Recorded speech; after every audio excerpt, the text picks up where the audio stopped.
guys. I'm at an antique store, and I had seen this about 3 times. It's an old Royal Typewriter for 25 bucks. It's in its case. I visited it, talked myself out of it 3 times now. But today I had a very frustrating day. I found out that the people who were supposed to buy my house couldn't get a loan from the bank. So this is my frustration thought is coming out here to see this old typewriter and see if it's worth maybe taking home.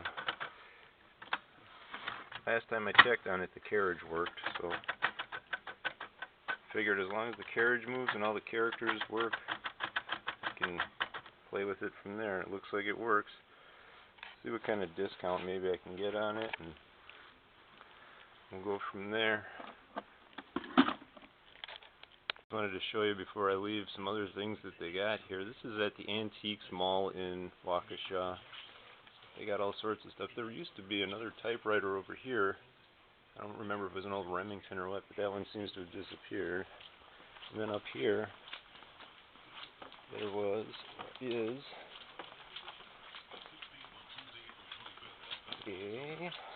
not this one. Nice little desk.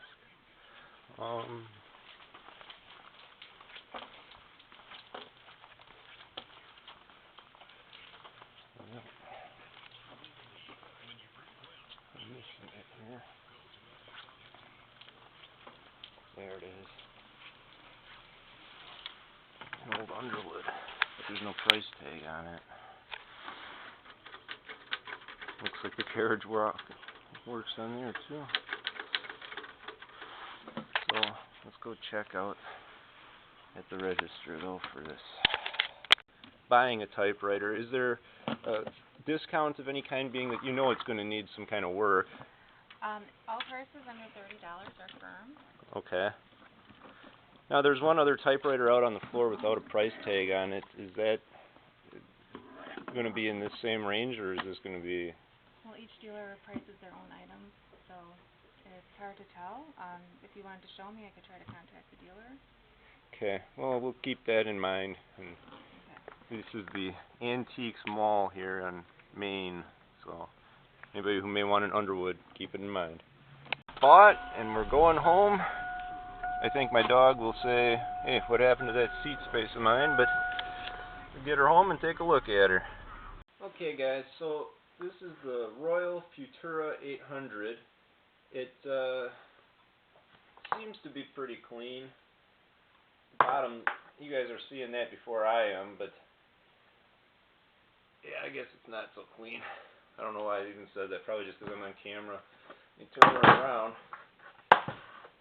So this is how you pop the hood. I'm calling it a hood because it should have tail lights on this thing, it's so big. I locked the carriage lock before I took it out of the store, made sure it was locked in the case so that the carriage wouldn't be rocking around in there. And that's on the left side versus the right. Oh yeah, everything seems to be working so far. Haven't done much, but one thing I did do was slide these paper bail rollers in a little bit.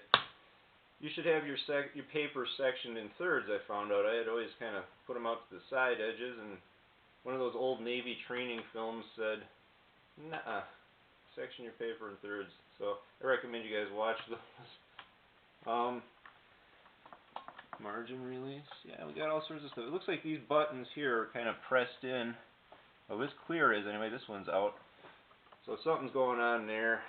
Something will have to be adjusted, but so far it doesn't look like anything's going to be too hidden here. This has been Ken Krushka with another episode of Typewriter Thoughts, and it's Friday, April 15th. Take care, everybody.